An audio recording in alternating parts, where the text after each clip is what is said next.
दिव्यवाणी तेरी अमृतवाणी प्रभु, दिव्यवाणी तेरी अमृतवाणी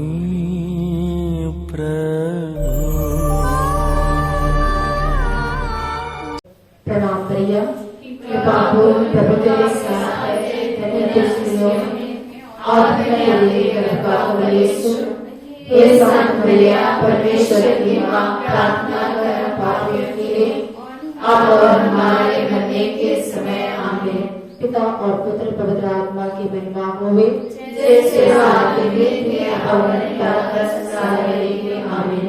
आप सबों को जय यीशु। जय यीशु। हम वचन की शक्ति पर मनन चिंतन करने जा रहे हैं। वचन इब्रानियों के पत्र अध्याय 4 12 से 13 तक में हम लोग पढ़ते हैं।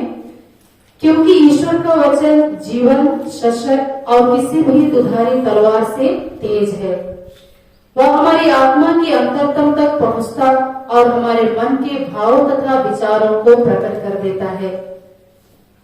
ईश्वर से कुछ भी छिपा हुआ नहीं है। तो हमें ये विश्वास करना है कि ईश्वर का वचन क्या है?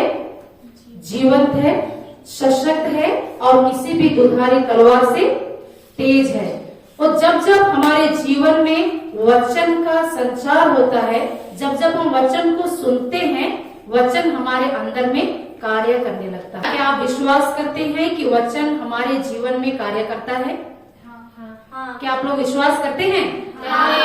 और वचन, ईश्वर वचन के द्वारा हमारे साथ बात करते हैं। आप लोग विश्वास करते हैं?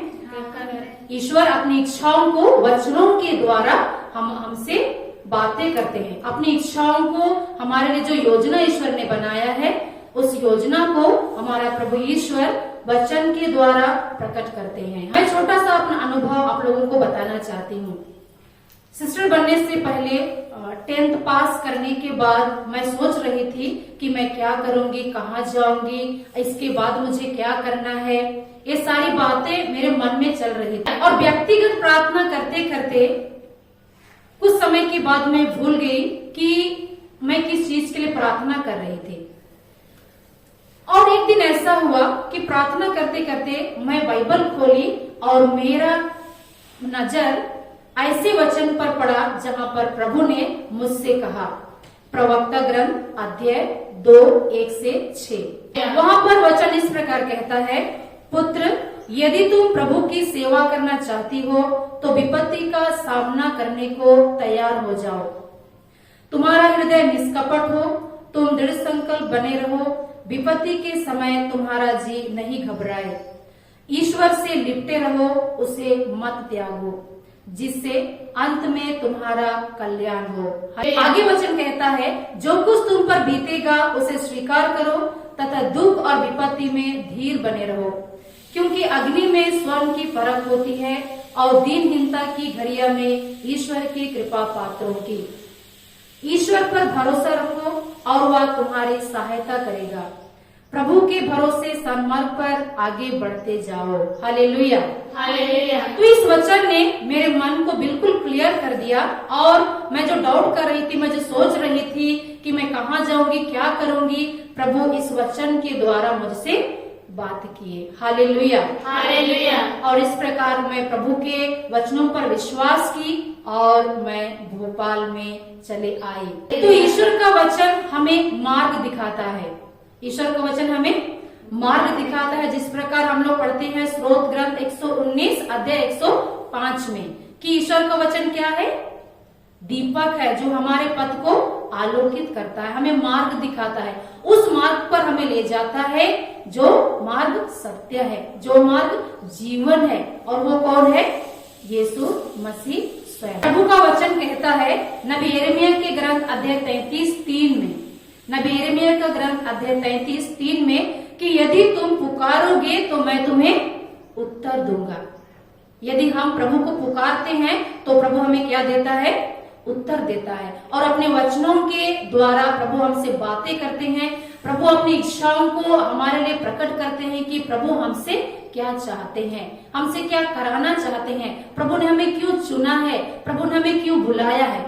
तो प्रभु हमसे वचनों के द्वारा बात करते हैं। प्रभु का वचन आगे कहता है नबी यिर्मयाह के ग्रंथ अध्याय 29 पद संख्या 11 से 14 तक में कि मैं तुम्हारे लिए निर्धारित अपनी योजनाएं जानता हूँ, तुम्हारे अहित की नहीं हित की योजनाएं, तुम्हारे लिए आशामय भविष्य की योजनाएं। तो प्रभु का वचन जो है वो मरा हुआ नहीं है।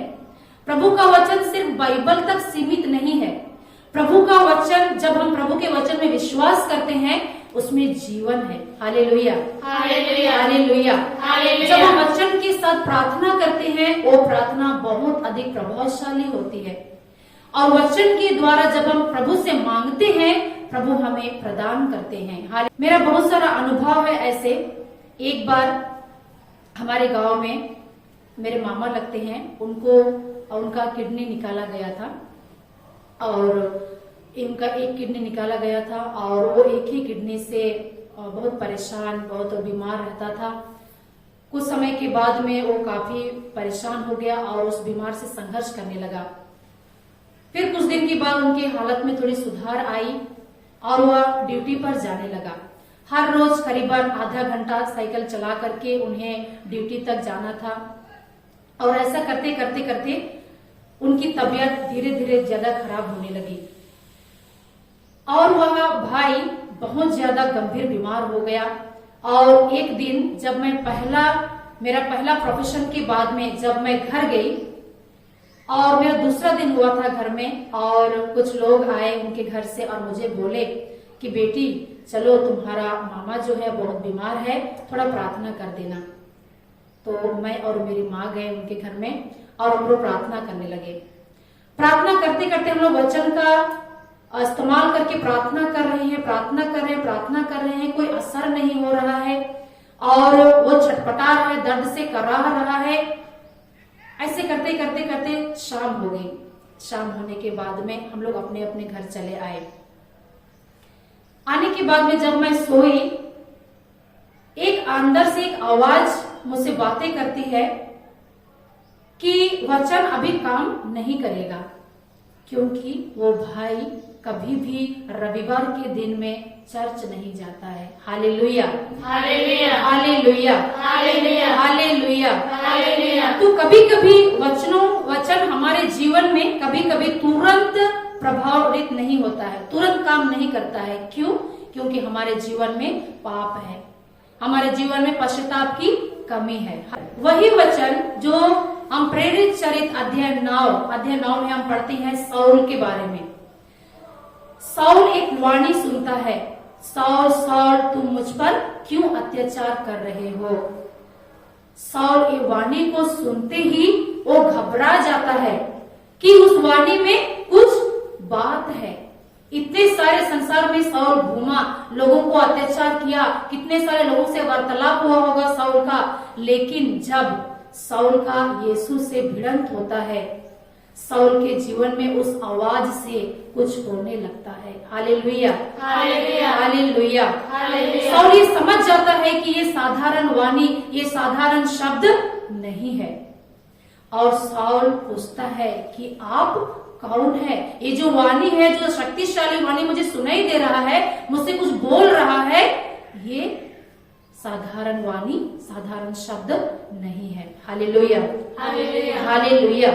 और उसके बाद में साउल का जो जीवन था, पापमय जीवन, वह बिल्कुल बदल जाता है। वह शब्द कि साउल तुम मुझ पर क्यों अत्याचार करते हो, ये 2-3 शब्द साउल के जीवन को बिल्कुल परिवर्तन कर देता है। Hallelujah, hallelujah. ईश्वर का वचन क्या है? जीवंत है, सशक्त है, वो दुधारी तलवार से भी तेज है। वो वहीं पर जाके काम करता है जहाँ पर गड़बड़ी है। और ईश्वर का वचन दुधारी तलवार सा है, वह साउल के जीवन में जा करके उसके जीवन को बदल देता है, क्योंकि ईश्वर का वचन जीवित वचन है। Hallelujah, hallelujah, hallelujah, hallelujah. हम लूकास की सुसमाचार अध्याय 19 में पढ़ते हैं जक्कैयुस के बारे में। हम सब लोग जानते हैं, कई बार प्रवचनों में सुने हैं कि कि जक्कैयुस का जीवन कैसे था, वो कैसे इंसान था। एक बार जक्कैयुस यीशु को देखने के लिए वो तत्पर रहता है और वचन कहता है कि वो दौड़ करके आगे जाता है, पेड़ पर चढ़ता है। हमारा ईश्वर जो इतना भला है, जक्कैयुस की खोज में जाता है और उस पेड़ पर आकर के रुक जाता है और कहता है, जक्कैयुस तुम नीचे आओ, आज मुझे तुम्हारे यहाँ ठहरना है। तो ये प्यार भरे शब्द, ये वाणी सुन करके, ये शब्द सुन करके जक्कैयुस का जीवन में कुछ होने लगता है और जक्कैयुस उसके बाद में ऐसा उसका जीवन बदल जाता है, ऐसा उसका जीवन बदल जाता है। उन्होंने अपने जीवन में उस मुक्तिदाता को स्वीकार किया और वह मुक्तिदाता कहता है कि आज इस घर में मुक्ति का आगमन हुआ है।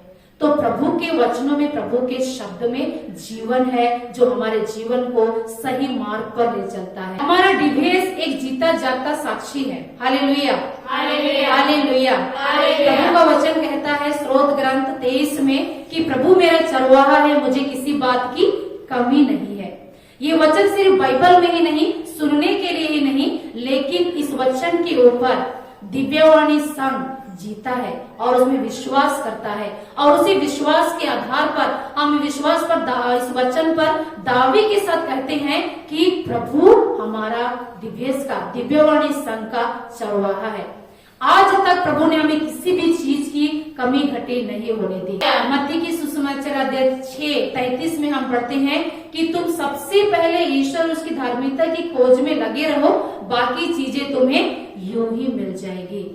और हमारा ये दिव्यवाणी संघ प्रभु की खोज में, प्रभु के वचनों का प्रचार प्रसार करने में, संसार भर के लिए मध्यस्थता, प्रार्थना और परम प्रसाद की निरंतर आराधना में लगी रहती है।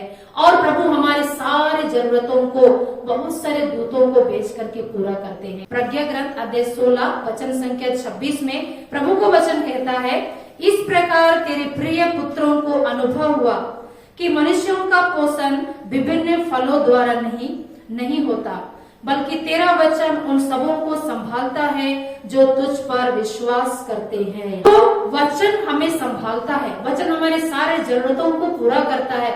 ये जो पवित्र वचन जो है, वचन की जो शक्ति है, उसे हम हर एक विश्वासियों को समझना चाहिए, उसे जानना चाहिए कि ये वचन सिर्फ बाइबल में लिखा हुआ वचन नहीं है, ये जीवंत वचन है और इसमें जीवन है। जब जब हम इस वचन से बातें करते हैं, जब जब ये वचन हमसे बातें करता है, वचन में कुछ संदेश है, वचन हमसे कुछ बोलना चाहता है, वचन हमारे लिए सब कुछ है। हम विश्वासी लोग वचन को सिर्फ बाइबल तक सीमित रखते हैं, इसलिए हम अपने जीवन में चिन्ह और चमत्कार नहीं देखते हैं, क्योंकि ये जो वचन है सिर्फ बाइबल में सीमित रखते हैं। Hallelujah, hallelujah.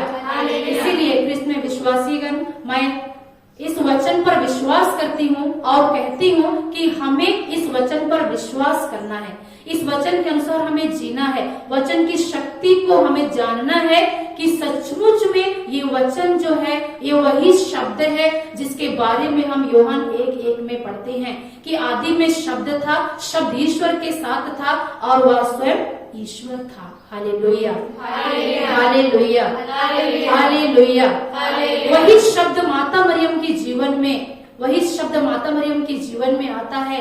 जब माँ मरियम ने प्रभु को ग्रहण किया, उसने कहा, देखिए मैं प्रभु की दासी हूँ, आपका कथन यानी कि आपका वचन मुझ में पूरा हो जाए। ये वही वचन है जो आज जीवित है, ये मारा हुआ वचन नहीं है। इसलिए हमें वचनों में विश्वास करना है, वचनों की शक्ति को हमें अनुभव करना है। हाल ही 1-2 साक्ष्य आप लोगों के सामने बताना चाहती हूँ। फिलहाल ही में अभी हमारे फादर जी नागपुर गए हुए थे और वहां पर कुछ प्रेयर सर्विस का आयोजन किया गया था और प्रेयर सर्विस के समय में बहुत मूसलाधार बारिश हो रही थी, बहुत ज्यादा बारिश हो रही थी और सब लोग परेशान थे कि प्रार्थना कैसे होगी। हमारे फादर जी ने सबों से अनुग्रह किया, निवेदन किया कि आइए हम वचनों को दोहराते हुए प्रार्थना करें प्रभु से। और वचन जरूरत के समान, जैसे कि वर्षा के समय में हम लोग जो वचन को इस्तेमाल करते हैं, उस वचनों को, कुछ वचनों को, शक्तिशाली वचनों को फादर जी ने लेते हुए प्रार्थना किया और सभी लोगों ने विश्वास के साथ जोर जोर से प्रार्थना किया जैसे ही वचन को दोहरा करके प्रार्थना किया गया, वर्षा धीरे धीरे रुक गई और बिल्कुल वर्षा नहीं हुई। उड़ीसा में प्रोग्राम चल रहा था, कन्वेंशन चल रहा था और वहां पर कुछ भाई लोग आए थे प्रार्थना में और वहां पर उन भाई लोग बोल रहे थे कि जब हमारे फादर जी जब वचन के साथ प्रार्थना कर रहे थे, कन्वेंशन में लोगों को बैठने के लिए बहुत तकलीफ हो रही थी, सब तरफ पानी टपक रहा था, लोगों को तकलीफ हो रही थी बैठने के लिए। फादर जी ने सबों से अनुरोध किया कि आप लोग मेरे साथ वचन दोहराते हुए प्रार्थना कीजिए। और जैसे ही उन्होंने वचन दोहराते हुए प्रार्थना किया, वर्षा रुक गई और मौसम बिल्कुल साफ हो गया। Hallelujah, hallelujah, hallelujah. ये चमत्कार को देख करके एक भाई, उनका विश्वास इतना बढ़ गया वचनों में, इतना बढ़ गया कि आज वो जगह जगह जाकर के सुसमाचार का प्रचार करता है। मेरे प्यारे भाई और बहनों, मैं यही कहना चाहती हूँ कि वचन मरा हुआ वचन नहीं है। ये वचन हमारा ईश्वर जो है वो जीवित ईश्वर है, वो जीवित है और वो आज भी हमसे वचनों के द्वारा अपना संदेश हमें देते हैं। प्रभु अपनी इच्छाओं को वचनों के द्वारा हमसे प्रकट करते हैं। आइए हम उन वचन पर विश्वास करें और उस वचन के अनुसार अपना जीवन जिए। उस जीवित ईश्वर पर हम विश्वास करें और वचनों का इस्तेमाल करते हुए हम प्रभु से प्रार्थना करें।